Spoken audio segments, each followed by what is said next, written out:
A few years ago, we set up within EHA a young EHA group, and I have to say it's been one of the more successful launches of a new initiative we've had for quite a number of years.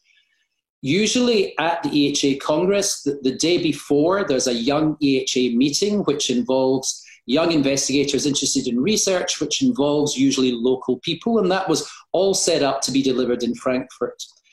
Clearly, since we're not having a meeting, the Young EHA Committee have gone back and looked at this, and we've given them the opportunity to really run their day.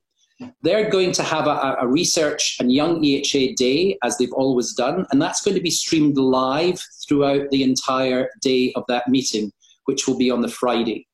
So that's an exciting initiative, and of course it's also a little bit of a trial for us as to how a continual live event can work on a platform like this.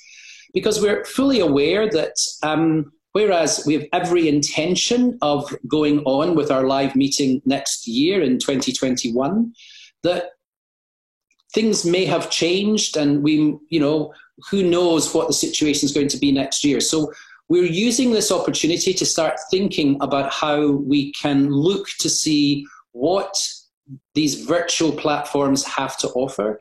In terms of the pre-recorded sessions we're largely doing for the oral abstract sessions, many of the satellite symposia from the sponsors being live, but the Young EHA Day in particular is going to be broadcast live. Now, of course, that broadcast will then remain on the platform for people to go back and look at it later.